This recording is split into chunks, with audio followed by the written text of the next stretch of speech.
السلام عليكم ورحمة الله وبركاته. في الحلقة دي ما حقول لك اعمل اعجاب ولا اشتراك في القناة، داير منك حاجة واحدة بس، دايرك توصل المقطع ده لكل طالب في المرحلة الابتدائية خاصة الصف السادس والسابع والثامن، دايرك توصل الحلقة دي لمربي الأجيال وصانع الأبطال وحاملي سلاح الأقلام، دايرك توصل المقطع ده لأولياء الأمور ولكل حقوقي ولكل عالم ولكل مؤثر في السودان ولكل إنسان عنده غيرة على ربه على دينه على رسوله صلى الله عليه وسلم، دايرك توصل له المقطع ده وما داير منك حاجة تانية.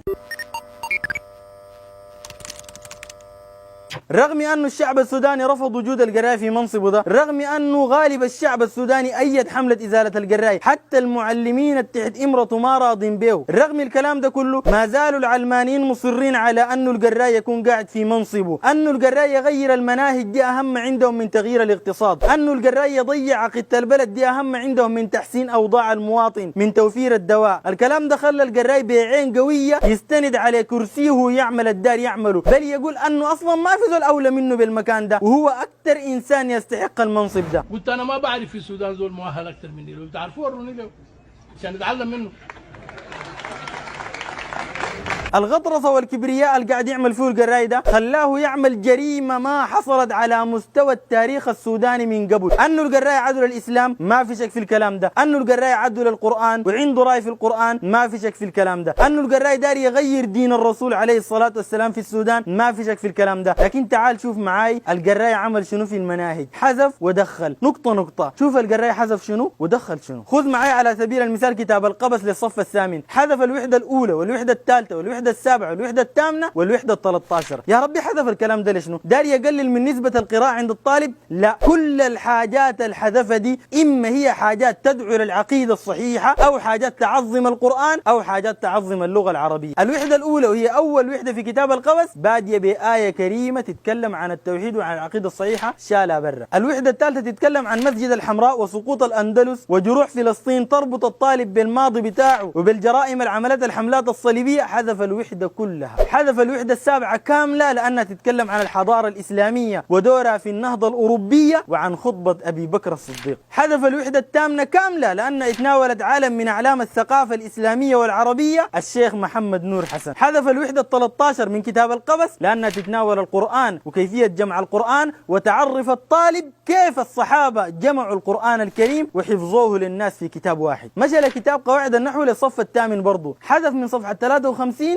لصفحة 85. لما قلبت الكتاب كده قلت يا ربي الزول ده حذف لشنو؟ الدرس الأول جبل مرة، ليش حذف المحل دي بالذات؟ لقيت بعد الدرس ده مباشرة درس بعنوان لغة الجميلة يمجد اللغة العربية ويغرس حب اللغة العربية في نفوس الطالب، حذفها كلها. ده كله لأنه القراء عنده بغض للغة العربية لدرجة أنه أساء للقرآن وأساء لرب العزة والجلال.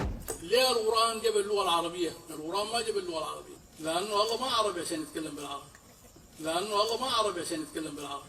لأنه القراي ما يؤمن بالحج كركن من أركان الإسلام، مشى لكتاب الفقه وحذف من صفحة 13 لصفحة 33 ودي كانت تتكلم عن الحج من أوله لآخره بتفصيل، حذف كلها. في نفس الكتاب كتاب الفقه للصف الثامن حذف من صفحة 79 لصفحة 116. حذف شنو يا ربي؟ حذف حاجات تتعارض مع قانون سيداو، تتعارض مع حقوق المرأة وحرية المرأة الجايين بها العلمانيين، تتعارض مع حرية الأطفال والميثاق الأفريقي لرفاهية وحرية الطفل. حذف الجزء اللي يتكلم عن الزواج وضوابط الزواج والمحافظة على النسل. حذف الجزء اللي بيتكلم عن المحرمات من النساء، ما يعرف الطالب منو المحرم عليه من النساء ومنو ما محرم عليه. حذف الجزء اللي يتكلم عن الأولاد وحقوق الأولاد على الآباء. الغريب أنه مشى لمادة العلم في حياتنا الصف الثامن برضو، الوحدة الأولى تتكلم عن الصوت، في آلات موسيقية وفي أنواع الآلات الموسيقية، ده كله خلاه. أول ما جاء للوحدة أو الصفحة تتكلم عن الأذن بدت بآية، حذف درس الأذن كله. مشى للوحدة البعادة تتكلم عن العين والآلات والمبتكرين والمخترعين الأوروبيين والعلماء الكفار ديك، كله دخل له. لما وصل للصفحة تتكلم عن العين بدت بآية، حذف درس العين كله. مشى لمادة نحن والعالم المعاصر، حذف أول مقال في الكتاب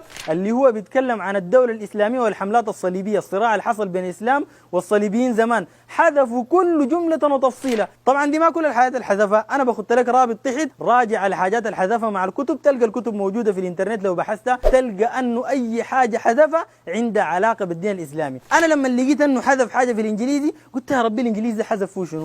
أكيد الحاجة دي عندها علاقة بالإسلام. وفعلا مشيت الوحدة رقم 5 الحذفها لقيتها تتكلم عن القائد عثمان دجنة. طبعا دكم والحاجات الأضافة للمنهج كوم تاني، كونه أنه يمجد الفرنسية سيمون دي بوفوار المشهورة بالعهر والفواحش والموقع على اتفاقية 1971 اللي بموجبها تم إلغاء الإجهاض، كونه أنه يمجد الشيرازي مؤسس الحركة البهائية والأب الروحي للفكر الجمهوري، كونه أنه يزيف الحقائق ويغير التاريخ ويقول أنه الصحابة ما دخلوا الإسلام في السودان، دخلوا الإسلام الصوفية، كونه أنه يعمل الحاجات دي ده كوم براه، وأنه يسيء لرب العزة والجلال كوم براه. تخيلوا يا جماعة جايب اللوحة العملة مايكل أنجلو اللي تجسد صورة ربنا سبحانه وتعالى وآدم والملائكة. إذا كنا نحن غضبنا لما الفرنسي أساء للرسول ورسم الرسول عليه الصلاة والسلام بصورة لا تليق، فما بالك إساءة لرب العزة، إساءة لربنا سبحانه وتعالى، إساءة لله. زول يرسم ربنا سبحانه وتعالى ويخط في المناهج الدراسية يعاينوه أجيال على أنه ده الله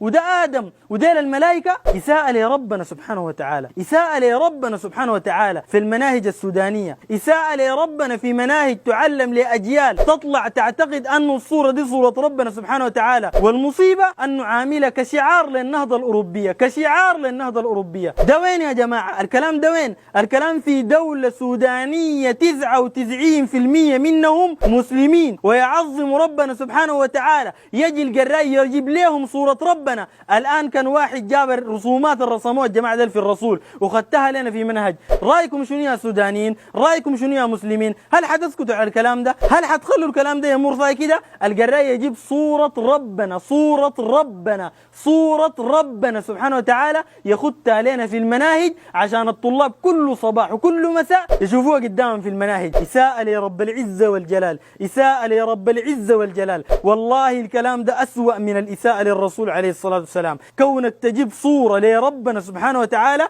أسوأ من أنك تجيب صورة للرسول عليه الصلاة والسلام. دي إساءة لرب العزة والجلال في بلد 99% منه مسلم، في بلد 99% منه ما يقبل الإساءة للرسول عليه الصلاة والسلام. كيف يقبل الإساءة لرب العزة والجلال؟ كيف يقبل الإساءة للقوي العزيز المتين ذي الجلال والإكرام؟ وإساءة للملائكة، جايب الملائكة على أنهم نساء. شنو اللي يخليك تدخل الصورة دي في مناهجنا؟ ديك كفار وعملوها، انت شنو اللي يخليك تجيبها في المنهج السوداني تدرسها لأطفال ما يعرفوا أي حاجة عن الحاجات دي، وجاي مفتخر بها كمان الحضارة الأوروبية. وإساءة لأبونا آدم جايبه عريان وخاتيه قدام الطلبة عريان. تخيلوا يا جماعة ده منهجنا السوداني. تخيلوا القراي بيعمل شنو في السودان، تخيلوا القراي بيعمل شنو في أطفالنا. الحاجات العملة في الكتاب كثيرة لكن أعظم من دي ما في وأسوأ من دي ما في. كفر زي ده ما حصل دخل مناهجنا السودانية أبدا. أنا حاختم الحلقة على الكلام ده، وقبل ما أختم الحلقة عندي 4 رسائل. الرسالة الأولى لكل طالب يمر عليه كتاب التاريخ، أول ما تمسك الكتاب في يدك أشرط الصفحة اللي فيها الصورة دي، أشرط الصفحة وأحرقها. إذا سألك الأستاذ ليه شرطت الصفحة؟ قل له الصفحة دي تسيء لرب العزة والجلال، دي صورة تسيء لرب العزة والجلال. إذا لقيت ورقة تسيء للرسول عليه الصلاة والسلام حتخليها، إذا لقيت حاجة بتسيء للرسول صلى الله عليه وسلم حتخليها. ده ربنا، ده ربنا، ده ربنا جل وعلا. الرسالة الثانية للمعلمين، لمربي الأجيال، لصانعي الأبطال، انتوا السد الوحيد الممكن يوقف القراي، انتوا اللي بتعلموا الطلبة. أي حاجة فيها إساءة لربنا ما تقروها، ولو توقفوا المناهج كلها أي حاجة تسيء لربنا ما تقروها. الرسالة الثالثة لكل حقوقي، لكل زول عنده سلطة في السودان، لكل زول يخاف الله، لابد من فتح بلاغات في القراي، لابد من فتح بلاغات في القراي أنه يسيء لله جل وعلا، أنه يسيء لدين 38 مليون مسلم. أفتح فيه بلاغات، أفتح فيه بلاغات. ويا علماء السودان ومجمع الفقه استتيبوا الراجل ده، ما أن يشيلوا من منصبه بس،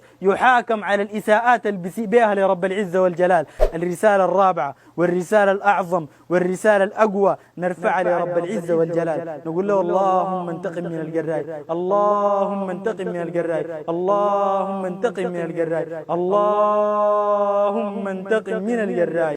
نقطة ننظم بها حياتنا وتهدينا الدرب الموزون، ننشر بها الوعي الهادف ونديك الزيت المضمون. احنا نجمع وانت توزع، لو بتشيل في كيس نايلون، ننصر بها وطننا وديننا وما نرضى النهج المعفون.